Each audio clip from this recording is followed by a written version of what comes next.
Welcome to Coffee, Culture, and the Capital with Sophia and Greg.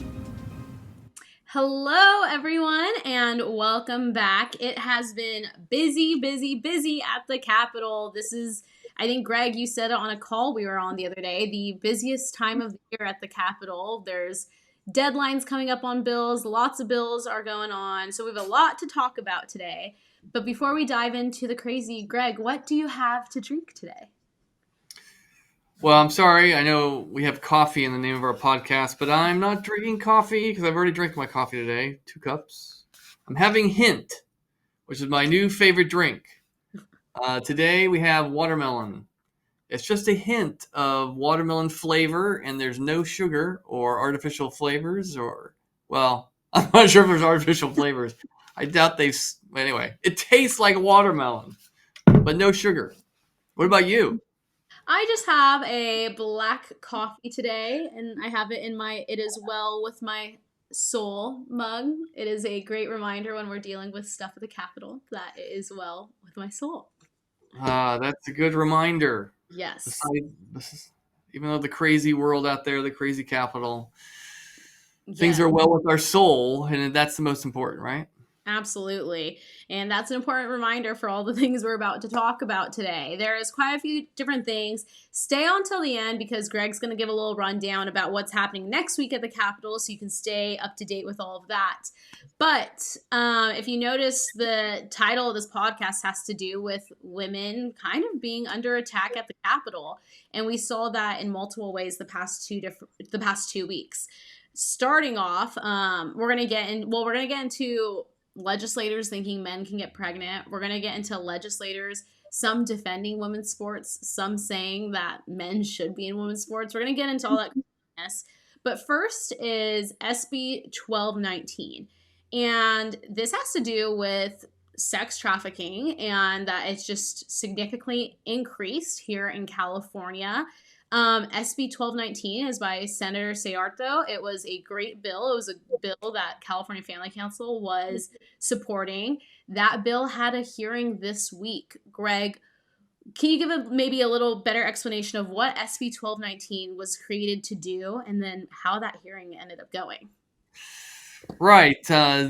Now, a couple of years ago, we had Scott Wiener, who his ultimate goal is to legalize prostitution here in California. But they can't do that all at once. They have to persuade the public. And they do it slowly, bit by bit. So the first little law he was intending to pass was to not legalize prostitution, but to legalize loitering for prostitution, which is, this is the most dangerous type of prostitution there is. Women who are put out on the street it used to be in the middle of the night.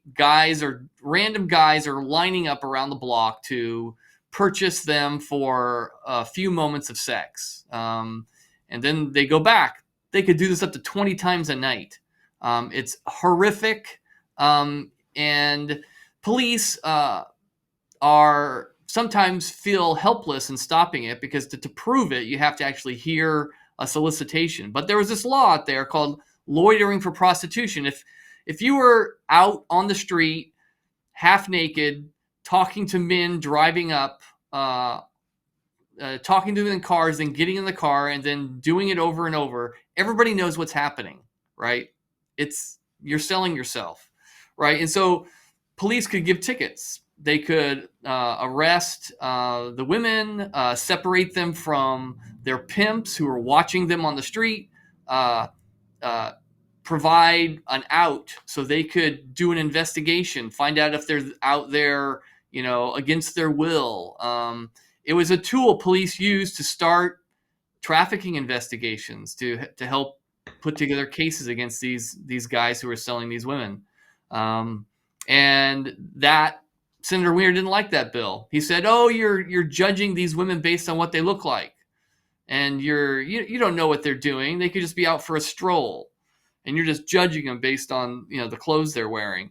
Of course, there was no epidemic in women accidentally getting arrested for wearing scantily clothes down the street. That wasn't happening. This is all Scott Wiener's plan to legalize prostitution because he thinks that's going to help traffic women. right? No, it's not. It's anyway. So we've been fighting this for a couple years. And when he legalized loitering for prostitution 2 years ago, just like we thought, sex trafficking exploded on our streets. Instead of just coming out night, the women were coming out all hours a day. Their pimps would be out there with them, forcing them to work hour on end, and guys were lining up around the block, right, with no fear, because the loitering for prostitution is also for the guys. You could ticket them for soliciting prostitution, and now police were unable to do that with this, because it was no longer illegal to loiter for prostitution. So we got a legislator to introduce a bill to make it illegal again, and that was SB 1219. This is one of three bills that have been introduced this year to deal with this problem, and so I know you have some video of the hearing, so you can just see what happened, and it was sad. We didn't win this battle, but we're still in the fight. Well, and then, like Greg said, we didn't win this battle.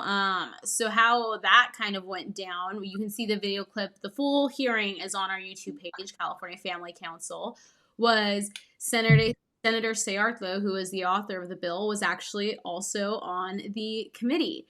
He was the only Republican that was there in the committee hearing, because sometimes legislators have multiple committee hearings at once, different things, and so they're running around to the different things. So the only two that were there was Senator Scott Wiener, and then Senator, how do you say her name? Wahab, yes. So those were the two that were there. This bill would basically undo what Scott Wiener did through SB 357. It was kind of there to do that. And so he didn't move the bill. Senator Wahab didn't move the bill. So the bill ended up not being moved to get a vote on. But like Greg said, we have a clip where Senator Scott Wiener tries to defend his SB 357 from a few years ago. So let's check that out. I do want to, however, just say some of the narrative around SB 357 is just blatantly false. And I say this as someone who has been around this and involved with it for a few years now. I will say that, just to give you some examples, even before this law went into effect, there were police who were telling their communities there's nothing we can do because of SB 357. This desire, let's find a scapegoat and let's blame the legislature. No, law enforcement has the tools that they need to arrest traffickers, to rescue trafficking victims, and to enforce the law. You don't need a vague loitering law that leads to absolutely arbitrary and discriminatory enforcement. According to the chiefs, SB 357 makes it harder for officers to arrest people for human trafficking. Operations and alleged sex workers appeared to be soliciting outside a grade school in East Oakland 1 month ago. Now a group of mayors and police chiefs based in Southern California are joining an effort to repeal a law they say makes it harder to crack down on these crimes. Do you know that the traffickers and the buyers were boasting on social media that because of the decriminalization new law that they can just openly sell human beings for sex on our streets? Democrats and Republicans have reached out across the state because they want to support the efforts to repeal this law. We are very concerned that children's lives are at stake. We need to repeal it. Oakland City Councilman Noel Gallo is joining the mayors of 3 Southern California cities and 5 police chiefs that want to repeal the law, including National City Police Chief Jose Tellez and San Diego Police Chief David Nislight. My biggest concern that's coming true is we're seeing young women being trafficked against their will, a lot of them being juveniles. Now we're having traffickers who are emboldened by this law. I think the common layperson believes that prostitution is now legal. These police chiefs say the new law is making it more challenging to crack down on trafficking operations. It was SB 357, which is a law that just took effect in January, and it overturned the loitering that is for purpose of prostitution law, which was meant to cut down on profiling of people. However, the chief today said it's making their jobs harder because it's harder to arrest people for human trafficking. What you're seeing is our sex traffickers are now working in impunity. We're seeing victims of young age having their lives completely destroyed, and our ability to address this is difficult. Senate Bill 357, though, this was authored by Senator Scott Wiener, who said the previous loitering law resulted in, quote, disproportionate criminalization of trans, black, and brown women and perpetuates violence towards sex workers. Your response to this, and tell us how has this impacted your officers' abilities to investigate sex trafficking? Well, the bill, well-intentioned. But here's what we're seeing out here. What we're seeing is you have the sex workers out there, a lot of them out there being trafficked against their will. Our way of rescuing somebody is to have that initial contact, to have an officer go up and say, hey, what puts you out on the street? It's 2 o'clock in the morning. We find out a lot of these people are juveniles, they're runaways, they're in a very bad relationship, they're being forced into this business. When this bill was enacted, it took away that ability to contact that. But also, talking about the disparities, there's other ways to look at that and see if you can minimize that disparity. Mm-hmm. But again, how many more victims do we need to have? We rescued a 13-year-old girl. There's no way in heck that she wanted to be out there. She's being trafficked. And so, I've been doing this now for 35 years, and this is getting worse. And this was a very predictable and foreseeable consequence of this bill. The police have plenty of tools to deal with trafficking, and they should be doing more work to address human trafficking and less complaining. And so, like you saw, Senator Scott Wiener at the opening of that video, he was defending his SB 357, saying there's a false narrative painted about what's happening. And all those video clips, that wasn't just one news interview. That was from multiple different news stations, from multiple different clips, all clipped together to show you that it's not this false narrative. There's police chiefs from different cities, from different counties fighting against this. There's mayors fighting against this. And even there at the end, you saw Scott Wiener still in an interview backing up his SB 357, saying that the police need to just stop complaining. I mean, his arrogance is highly annoying. He's not. He's got his narrative, and he's going to stick with it, act confident, no matter what evidence is given to him. I mean, I have, since that bill was enacted, I got like 3-4 pages, of stories that have been done, not just by one news outlet, but all over the state, right? So the news media has been doing their job, but legislators like him are ignoring it. They intend to legalize prostitution, and they don't want to be bothered by the facts, right? So, the public needs to rise up and not put up with this kind of behavior, and not let legislators get away with it. The sad thing is that on this committee, there's only 5 members. And so this public safety committee is resistant to make a change. And if they don't feel that their own communities are in an uproar over their decision to ignore the problems of human trafficking, and it's sad because, I've been up here for 10 years and everybody wants to fight human trafficking. They introduce all these bills and then things are getting worse, right? What does that tell you?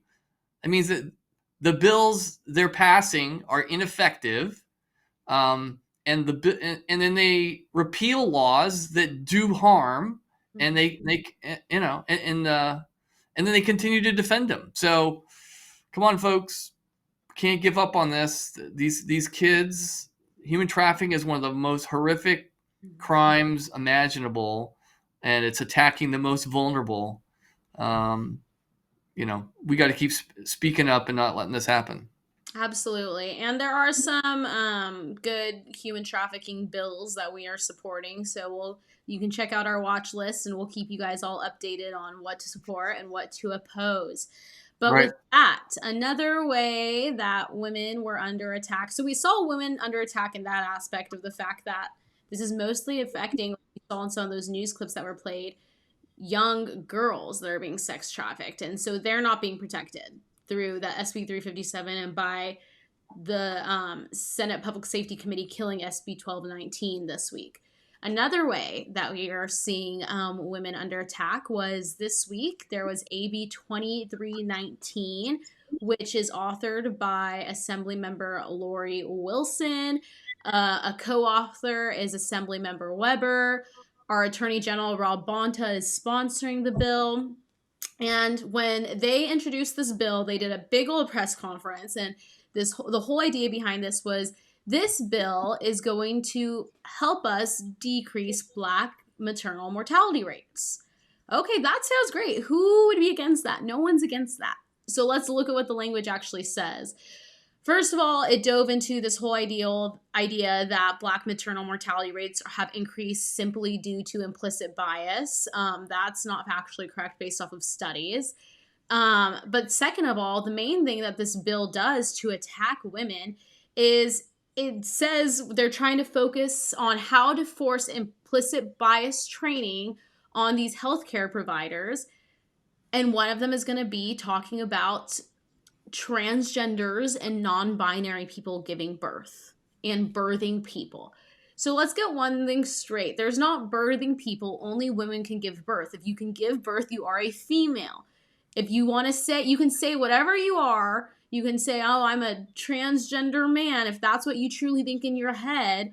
But at the end of the day, if you can give birth, you are a female. Only women can give birth. So it's erasing something that only women can do, which is really embarrassing that it's actually, this law is authored by a woman, co-authored by a woman, has multiple women that are co-authors onto it. It's just so disturbing to watch women directly erasing women at the Capitol, and women at the Capitol not being able to say only women can give birth. So this bill was heard this week. I testified in opposition alongside with Aaron Friday, one of our dear friends here at California Family Council. And Greg, I don't know if you were able to see the full hearing, but something I found interesting, it's not going to be in the clip we show. You'll see in the clip we show my testimony, I dive into the implicit bias about Black maternal mortality rate, and I give a study. That was about like 2% of my testimony. Most of it was focusing on the fact that men can't give birth. And Assemblymember Weber, she is an OBGYN. And she chose to not respond to anything I said besides the Black maternal mortality rate. Again, this isn't in the clip. If you go to our YouTube page, you can hear the whole hearing. But herself, as a female and as an OBGYN, couldn't agree with me in that only women can get pregnant. She just chose to disregard it because she doesn't want to answer anything about that. But Greg, do you have anything you want to say about this bill or what's going on before we play the clip? Well, implicit bias, like what does that mean, right? Implicit bias is biases you have that you don't realize you have, right? Now that could be true. Sometimes we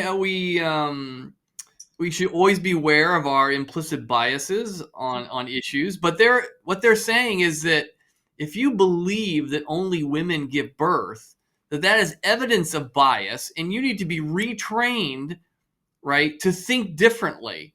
Like, and this whole bill is, hey, more women who are in the minority, either Black or brown, are dying of childbirth because those who are giving them health care are biased against them, right? Now, that would be terrible if that was true. So we need to look into that to see if are doctors really treating certain races worse than others, and that explains. But to simply assume that's happening or is wrong, you have to find actual evidence of it. But then to try and retrain all of our medical workers who work with, in maternity wards. This is one of the things you put in your testimony. Even in the analysis of the bill, it was talking about how maternity wards, people who work in maternity wards, need to, be retrained. But what is a maternity ward? Maternity is maternal, mother, mothers are maternal. It doesn't say paternity. It says maternity. So I thought it was great that your testimony, said that, even the people who wrote this analysis needs to have their implicit bias retrained, because they assume that maternity wards are only for mothers, when I guess fathers give birth too. So this is a crazy world we live in, where we have to pretend that the obvious isn't true. But anyway, let's hear some of your testimony. All right. A man does not have a cervix, a uterus, or a vagina. How could a man get pregnant? How would a baby come out of a man? That non-binary people and men of the transgender experience give birth. Thank you for stating the obvious. Chair and members, my name is Sophia Laurie, and I'm with California Family Council.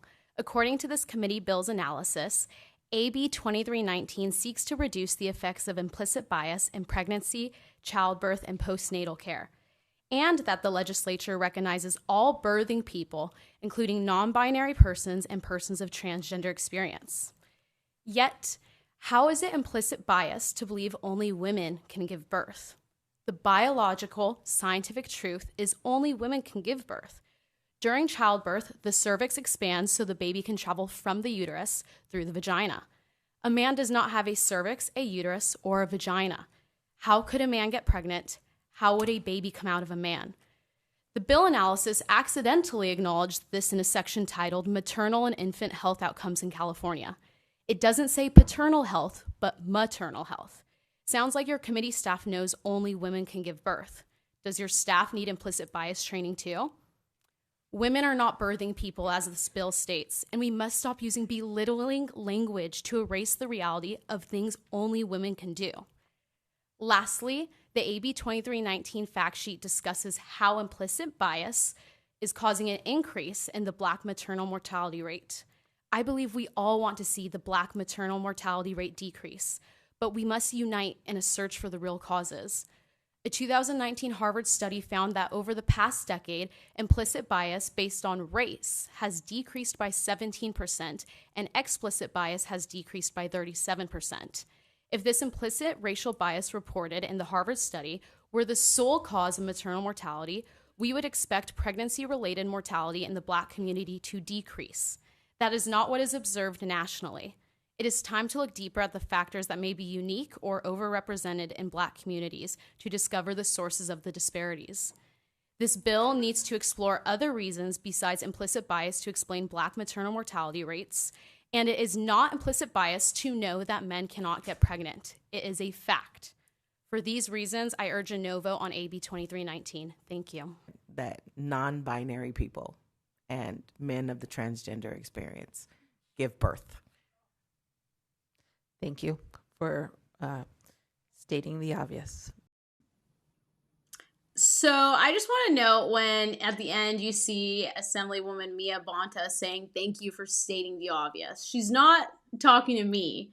She is responding to Assemblymember Lori Wilson saying non-binary people and men of the transgender experience give birth. That's stating the obvious. Right. I mean, non-binary, that's people who don't identify as either sex. Of course, they are one sex or the other. Certain people who identify as non-binary can't give birth. Those are the men. And certain people who identify as non-binary can give birth. Those are the women, right? And then men of the transgender experience. Well, that's not, okay, that's a new way to talk about it. But according to Senator Wiener, transgender men are men.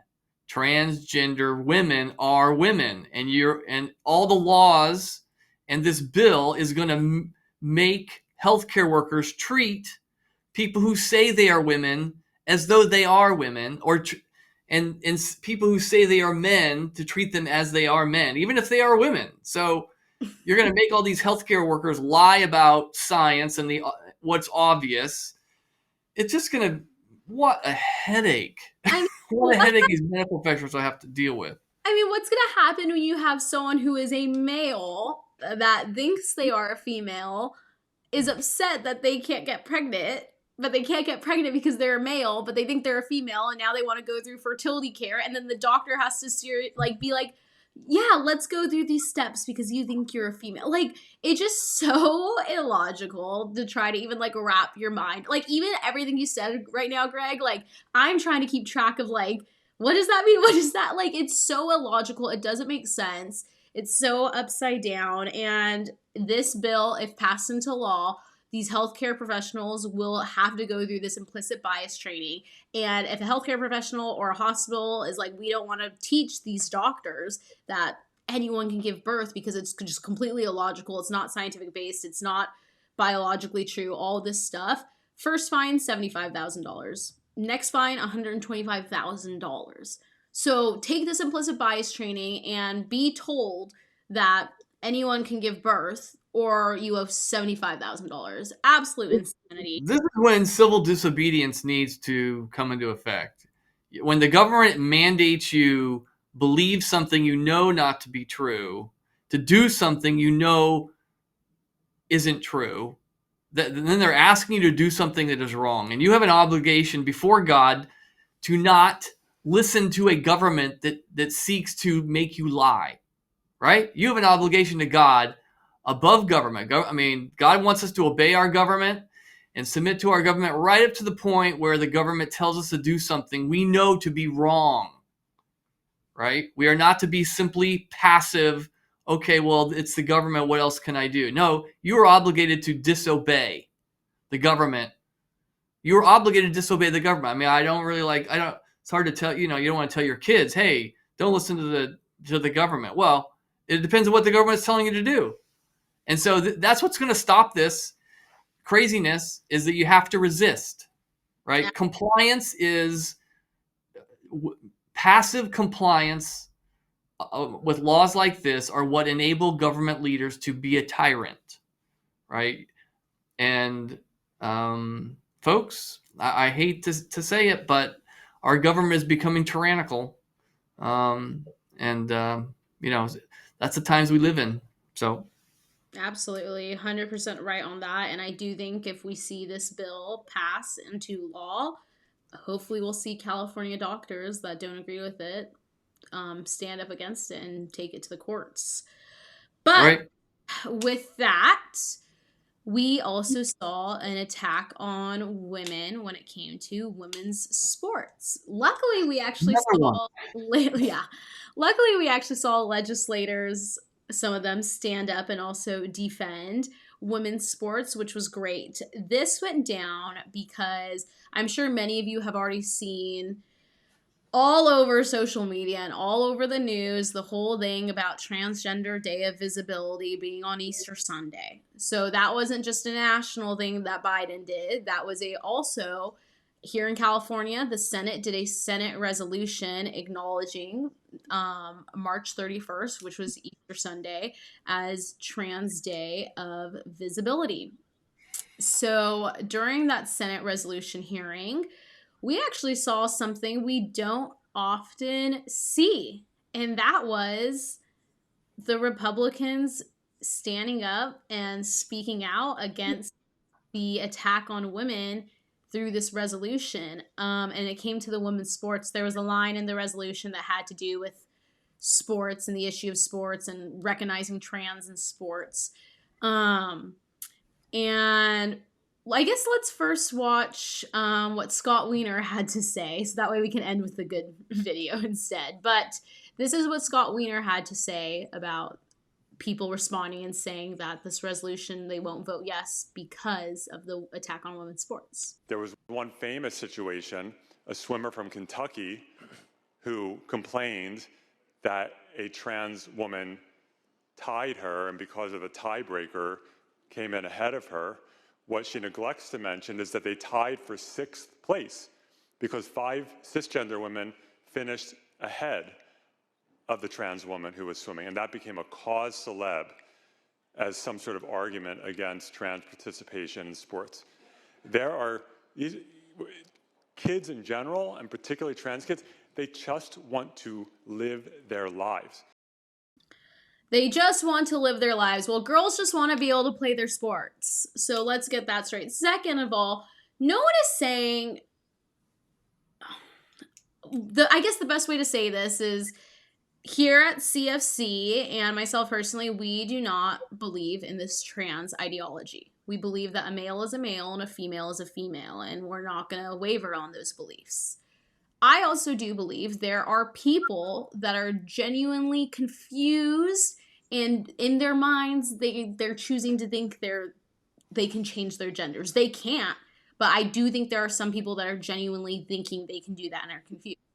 No one is saying anyone that's going through that can't play sports. No one's saying that you're not allowed to play sports. Right. All we're saying is you have to play on the sports team based off of your sex, based off of your biological sex. So Right. whatever you choose to identify as, if that's what you choose to do, that's what you choose to do. We're not saying you don't get to play sports. We're saying what has been done for many years. You have to play on the sports team as your sex. And so Scott Wiener, during that, he, the cause celeb, calling out Riley Gaines, who has just done a phenomenal job in protecting women's sports. And Greg, we saw a little Twitter showdown about that, didn't we? Yeah, I think you notified your friend Riley Gaines that Senator Wiener was talking about her, and she responded, right? And I find this is what gaslighting is like. Like, somebody says some outrageous thing with such confidence, and trying to make the public doubt themselves, right? I mean, one of the most basic things in the universe is that we come in two, human beings come in, we're either male or female, right? I mean, that's the two ways we come into the universe. It's the main difference between us. And we don't, that men tend to be physically stronger than females, right? We have different bone structures, and, that's been so logical. And, that's why it's another most obvious things in the entire universe. And that's why we separate the sexes, right? And so for him to pretend that, oh, that's ridiculous, that we're being biased, that, these people just want to play their sport in whatever side they want to. Well, then I don't understand, why do we have women's sports at all? Why don't we just throw everybody together and play soccer or football or hockey or track and field, right? And just if there's really no differences between men and women, and everybody knows that's ridiculous, yet this guy stands up and gets elected every year, and the legislature keeps saying it over and over, and makes everybody feel like they're not being nice to people, like we're mean and we're ruining people's lives because we're just standing up for the most basic truth in the universe. Right? So so we don't be discouraged. You gotta be with confidence. What is right. Stand up and say so. Right? To sit there and do nothing, you are letting people like Scott Wiener rule the world, and you do not want that. You do not. Right? So anyway, that's my rant. Exactly. Well, and here's the thing. There's so many things wrong with allowing men into women's sports and women's locker rooms and women's bathrooms. There's so many things wrong, from women losing out on experiences to scholarships, their starting spot, all that. But my two biggest things that I'm afraid of, and something we've already seen happen, is women and girls being sexually assaulted because of the policies allowing males into restrooms. We saw that happen in Loudoun County a couple years ago. We saw a girl was sexually assaulted in her high school restroom because of the policy allowing boys in it. The other thing I am just fearful of happening, and some people might say you're being dramatic or taking this too far, and I don't think it is one bit, is when that first girl dies of an injury. Because men are stronger. Men are stronger. Men have bigger muscle masses. Men are taller. Men are faster. One hard hit in a soccer game, one hard spike in a volleyball game, a collision in a basketball game. What happens when that first girl breaks her neck, breaks her back? That is possible, and that's what we're heading towards if we don't stop this. We've already seen major injuries We've seen Peyton McNabb, a senior in high school, playing volleyball. A male spikes the volleyball down to her face. It's been almost 2 years since that, and she still doesn't have, she's still partially paralyzed in the right side of her face. Wow. And well, yeah, I was glad to see the Republican senators stand up and say something. Exactly. And so that's what we saw.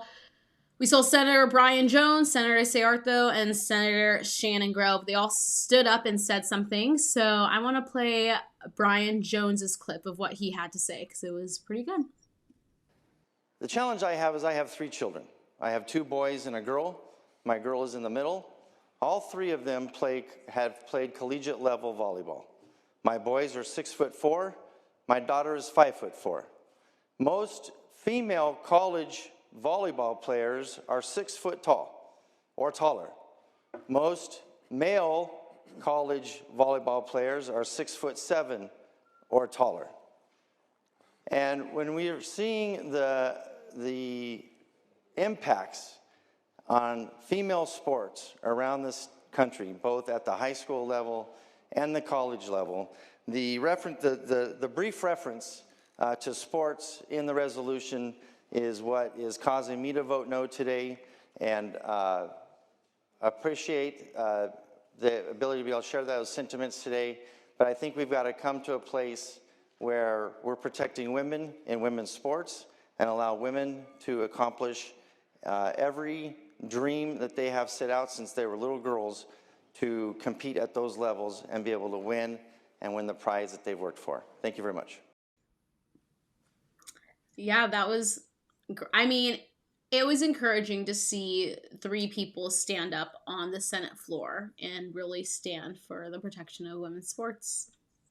I mean, we're encouraged because sadly, it rarely happens, right? So, I mean, we're trying to be positive here, but this kind of thing should be happening all the time. And hey, we're trying to encourage these legislators. Hey, thanks for standing up and saying something. You know, where's the rest of the legislature, right? You know, because that's typically Republicans are not standing up on these things. They're, you know, so, but hey, they did this time, so thanks. Yep. Exactly. Well, at least we're able to end on that positive note of somehow women are slightly being defended and stood up. There you go. But to wrap it up, we have, like we said in the beginning, this is the craziest time at the Capitol. There is so much going on over the next whole weeks. One of those things being the California March, April 22nd. Join us at the state Capitol for the March for Life. Go to californiafamily.org. You can learn more about that.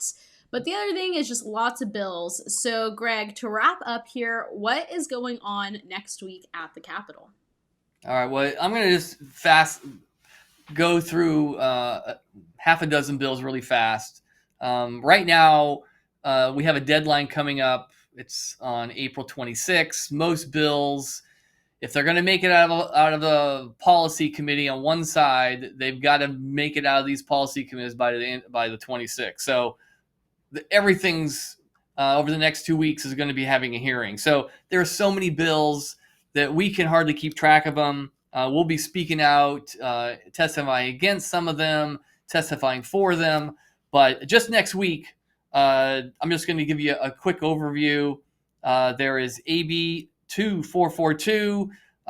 This is a bill that is going to give special privileges and expediting licensing for a medical licensing board if a particular medical institution wants to get a license to do trans medicine, which means puberty blockers, cross-sex hormones, top surgeries, sex change operations. This is going to expedite their permitting process because, you know, other states are banning these practices because they harm minors. And different countries are banning puberty blockers on minors because of the damage done to kids. So, but not in California. We're doing the other direction. So that's up. Here's another bill. AB 1856 is saying, hey, AI, you can change somebody's body, take a naked picture and stick somebody else's head on it and publish it online. They're going to make that illegal, which I think that's a great bill. So that's up. That's AB 1856. Another bill, SB 954, is in the Senate Health Committee. This is free condoms in high school and junior high.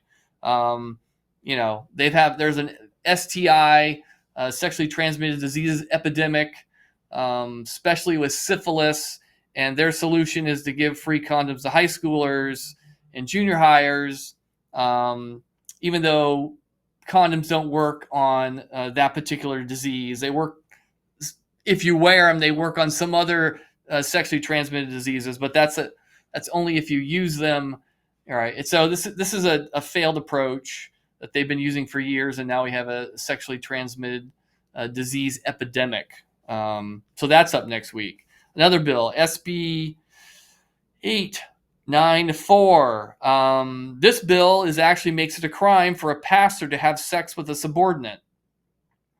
As you know, you've heard a lot of stories about pastors or priests having sexual relationships with those under their care, and they're going to make that a crime, even if it's consensual. So I've been looking at this bill.